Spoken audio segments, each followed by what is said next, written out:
अस्सलाम वालेकुम, this is me Ayesha और आज हम बात करेंगे कि औरत की इज़्ज़त को हमारे माशरे में क्यों जोड़ दिया गया है उसकी एक इंटीमेट एग्जिस्टेंस के साथ।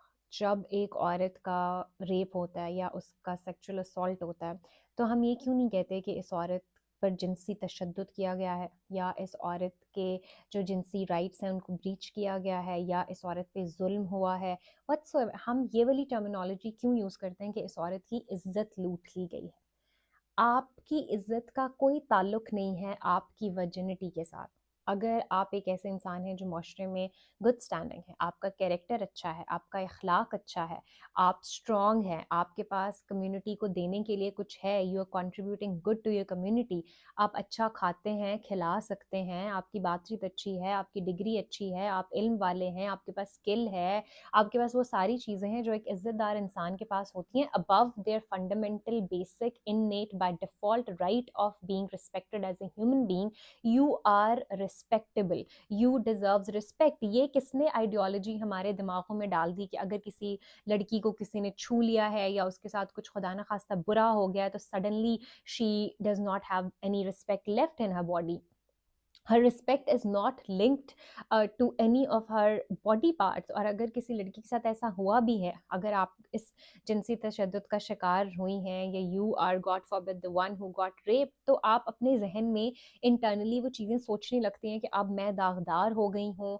आप अगर आप झूठ बोलेंगी, किसी के साथ जुल्म करेंगी, चोरी करेंगी, कत्ल करेंगी, लोगों के हक मारेंगी, स्कैम्स करेंगी, फिर आपके कैरेक्टर पे दाग लगेगा। लेकिन अगर आपके साथ किसी और इंसान ने बुरा किया है तो वो उसके कैरेक्टर का दाग है, करने वाले के किरदार के ऊपर दाग लगा है। जिसके ऊपर वो हुआ है उसका किरदार तो उससे पहले भी वैसे ही साफ शफाफ और सफ़ेद था और उसके बाद भी वैसे ही साफ शफाफ और सफ़ेद ही रहेगा। हाँ, उसको उसने जो साइकोलॉजिकल टॉर्चर दिया है वो ज़रूर उसके ऊपर ज़िंदगी को अफेक्ट करेगा। जो फिजिकल टॉर्चर से औरत गुजरती है वो ज़रूर अफेक्ट करता है। जो सेक्सुअल असॉल्ट या सेक्सुअल टॉर्चर जिससे वो गुजरती है वो भी बिल्कुल अफेक्ट करता है।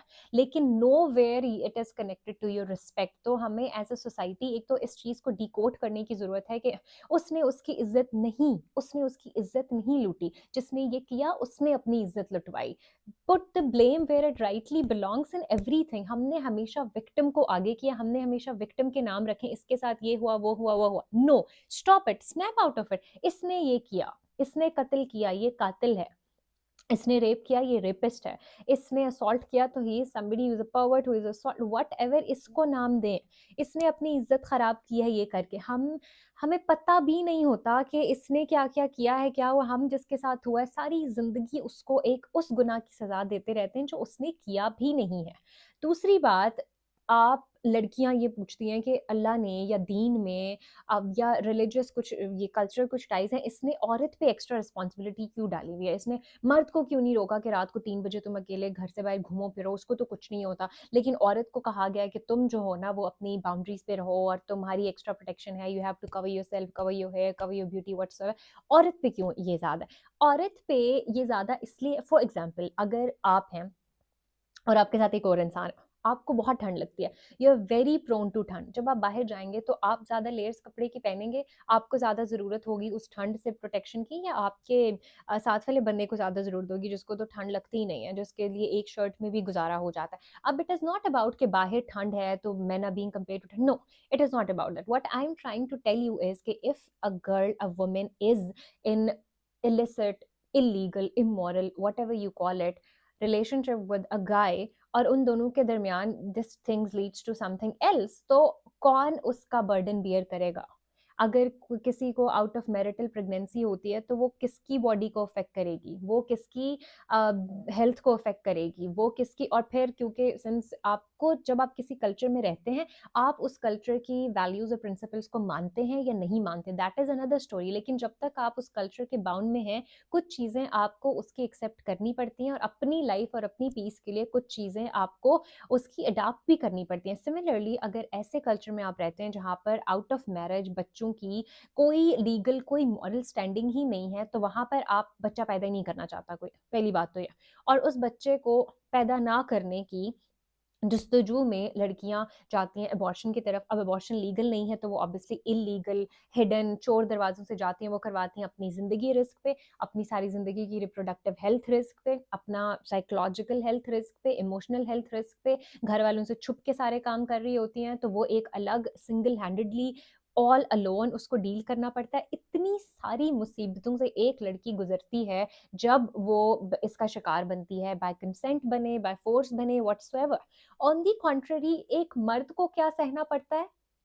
कुछ भी नहीं, कुछ भी नहीं। हाँ, अगर he is somebody who is very considerate and who has a lot of एहसास इन हिम या व्हाट्सोएवर, तो शायद उसको इमोशनल या साइकोलॉजिकल एक टर्मॉइल से गुज़रना पड़े, but absolutely incomparable to what this woman would have been through या what this woman goes through every single day. उसकी बॉडी पे घंटा 0% इफ़ेक्ट उसकी बॉडी पे पड़ता है। कोई फ़र्क नहीं पड़ता उसकी बॉडी को, कोई फ़र्क नहीं पड़ता उसकी रिप्रोडक्टिव हेल्थ को, कोई फ़र्क नहीं पड़ता, क्योंकि उसके अंदर वो यूट्रस है ही नहीं जो औरत के लिए ज़िंदगी को इतना मुश्किल कर देता है उन दिनों में। दैट इज़ व्हाई एक मर्द को, मुझे लगता है, a friend we were discussing this thing about a case, तो उसने मुझे यही बोला था कि मेरा दिल करता है कि जिस तरह औरत के ऊपर एक चीज़ रह जाती है ना, एक निशान रह जाता है उस गुनाह का, उस सिन का, वो चीज़ कैरी करती है अपनी बॉडी के अंदर, उस तरह कुछ शायद मर्दों का भी होना चाहिए था। कुछ कुछ होना चाहिए था, जो स्टे करे कि this man did this thing and now he is going through this. लेकिन ऐसा नहीं है, नेचर से फेवर्ड है वो